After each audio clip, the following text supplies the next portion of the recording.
So hello students, कैसे आप सभी लोग। स्वागत है आप सभी का फिर से शिखरम इंस्टीट्यूट पर। हमने लास्ट चैप्टर समझा था पोएट्स एंड पैनकेक्स। आज हम लोग समझने वाले हैं द इंटरव्यू। ठीक है, तो चलिए बिना किसी देरी के स्टार्ट करते हैं। बेसिकली इस चैप्टर में भी हमारा वही सेम हम लोग समरी समझने वाले हैं। छोटी सी समरी है और क्या क्या की कैरेक्टर्स हो सकते हैं वो सारी चीज़ों के बारे में हम लोग डिस्कस करेंगे। The interview and excerpt from the Penguin book of interviews by the Christopher Sylvester explores the significance and impact of interviews in the journalism. Basically the interview यहाँ पर बेसिकली इंटरव्यू का मतलब ये बताया गया कि एक न्यूज़पेपर में कैसा इंटरव्यू जाता है, अगर एक इंटरव्यूअर हमसे इंटरव्यू लेता है तो क्या क्या चीज़ें होती हैं, और एक जो इंटरव्यू होता है वो नॉर्मल लाइफ पे क्या इंपैक्ट डालता है उसके ऊपर है चैप्टर बेसिकली। ठीक है, तो यहाँ पर ये द पेंगुइन बुक है क्रिस्टोफर सिल्वेस्टर की, उससे ये निकला हुआ चैप्टर है। इंटरव्यू एक टॉपिक है जो कि जर्नलिज्म पे, जर्नलिज्म हमको पता है ना क्या होता है। जर्नलिज्म यानी क्या होता है, न्यूज़ एक्सेट्रा एक्सेट्रा सारी चीज़ें जो देखते हैं हम लोग डेली लाइफ में। Interviews have been widely used for over 130 years. 130 years से ज़्यादा इंटरव्यूज़ का यूज़ करा जा रहा है। Influencing public opinion and personal reputations, जिससे क्या पता चलता है, लोगों की ओपिनियंस पता चलती है। देखते हैं ना आजकल सब जगह नए नए लोग कैमरा लेके चालू हो जाते हैं, खड़े हो जाते हैं माइक लेके कि बताओ क्या आपका इंटरव्यू था, क्या आपका रिव्यू है। ये वही सारी चीज़ों के ऊपर है। सो 130 सालों से चला आ रहा है एंड इसी के बेसिस पे बहुत सारी चीज़ें डिग्निफाई भी करती है लोगों की रेपुटेशन एक्सेट्रा एक्सेट्रा। ठीक है, while some considered them as a powerful tool for the insight and others like Rudyard Kipling view themselves as a intrusive and offensive.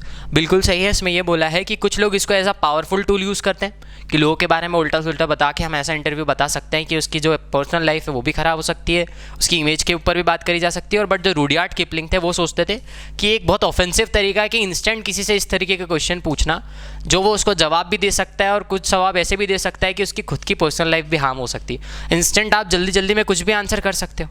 वही सेम चीज़ वहाँ पर वो क्या सोचते थे, रुडयार्ड किपलिंग सोचते थे। उसके बाद the chapter includes an interview with the Umberto Eco. ये याद रखना नाम, उम्बर्टो इको जो नाम है हमारा मेन की कैरेक्टर है। A scholar and author of the Name the Rose. Novel का नाम है द रोज, इसके ऑथर थे। And novel that sold over 10 million copies, जिसकी कॉपीज कितनी बिकी थी, 10 मिलियन। ये जहाँ मैं टिक करके जोर दे रहा हूँ ना शब्दों पे ध्यान देना। ये शब्दों के ऊपर ही क्वेश्चन आते हैं। जैसे ये क्वेश्चन बन जाएगा हु वॉज उम्बर्टो इको, और वो किसके स्कॉलर थे और उन्होंने कौन सा नॉवेल लिखा था और वो कितने मिलियन कॉपीज़ में बिका था। इस तरीके से क्वेश्चन बनेगा एग्जाम में। ठीक है, Eco explains that he balances his academic work and fiction writing by utilising small gaps of the free time. इसको बोलते थे इंटरटाइसिस। बेसिकली वो क्या बोल रहे हैं कि वो पढ़ने के साथ साथ, अपनी पढ़ाई के साथ साथ वो क्या करते थे, राइटिंग भी करते थे, नॉवेल्स भी लिखते थे। कब लिखते थे, जब उनको फ्री टाइम मिलता था। जैसे पढ़ के आया स्कूल से, अब स्कूल के बीच में जब उनका लंच ब्रेक चल रहा है, उन्होंने लंच कर लिया तो उसके बीच में वो बैठ के 10 मिनट मिले तो उसमें लिखना चालू कर दिया। ऐसे जब जब उनको फ्री टाइम का गैप मिलता था पूरे दिन में, वो पूरे गैप टाइम में क्या करते थे, अपने नॉवेल्स कंप्लीट करते थे। यानी वो कभी भी टाइम वेस्ट नहीं करते थे। ठीक है, फिक्शन राइटिंग करते थे। फिक्शन मतलब क्या, मनगढ़ंत। ठीक है, he sees himself primarily as a scholar though the world recognise him as the novelist. वो खुद को कैसा समझते थे, वो एज अ स्कॉलर की तरह ही सोचते थे, पर दुनिया उनको क्या समझती थी, एक तरीके का नॉवेलिस्ट जो कि नॉवल राइट करता है अच्छे अच्छे। ठीक है, Eco also believes his novel success was due more to the timing than any deliberate strategy.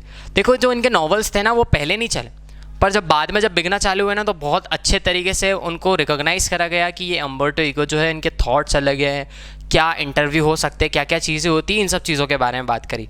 ठीक है, basically this is the chapter जिसमें हमको बहुत छोटी छोटी सी चीज़ों के बारे में बताया हुआ है कि अगर हम एक इंटरव्यू देते हैं तो उसके एक पर्सनल लाइफ पे क्या इम्पैक्ट जाता है। जर्नलिज्म जो है, अगर जर्नलिज्म जो है वो लोगों की लाइफ में नेगेटिव इम्पैक्ट डालता है या पॉजिटिव इम्पैक्ट डालता है, और जो उम्बर्टो इको थे वो किस तरीके से काम करते थे और वो क्या नॉवेल्स लिखते थे। बेसिकली उनका काम यह था कि नॉवेल्स लिखना, पर लोग उनको किस तरीके से नॉवेलिस्ट की तरह जानते थे, पर वो बेसिकली खुद को क्या मानते थे, स्कॉलर मानते थे। ठीक है, उसके बाद कंक्लूजन क्या है, the chapter highlights the mixed opinion on interviews showing them both a means of information and intrusion. Interviews के ऊपर ओपिनियन है, मिक्स्ड ओपिनियन है, सब अलग अलग चीज़ें सोचते हैं। उसके ऊपर ये बताया कि वो इन्फॉर्मेशन भी होते हैं और इंट्रूजन भी होता है। दो Umberto Eco interview we see how our writer mind works and how success can sometime be unpredictable. यानी वो ऐसा बता रहे उम्बर्टो इको, जैसे मैंने अभी लास्ट लाइन में बोला ना कि उम्बर्टो इको जो थे उनको पता नहीं था, वो बस लिखते जाते थे और प्रिंट करते जाते थे।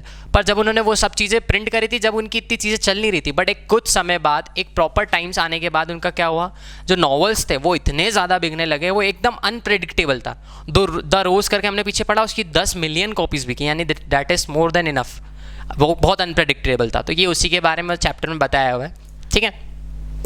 एंड इस चैप्टर में कोई ज़्यादा चीज़ें है नहीं, ये चैप्टर भी बहुत छोटा चैप्टर है, इसलिए इसमें बहुत मिनिमाइज चीज़ करके आपको चैप्टर की समरी समझाई। आई होप बहुत सिंपल वे में चैप्टर समझाया था और बहुत सिंपल तरीके से चैप्टर को बताया है, तो अच्छे तरीके से समझ आया होगा। अगर कुछ भी डाउट है तो ये चैप्टर हम फिर से समझ सकते हैं, और इस चैप्टर का अगर एक्सपांड वर्जन चाहिए तो हम वो भी समझ सकते हैं। So thank you so much for watching, bye bye.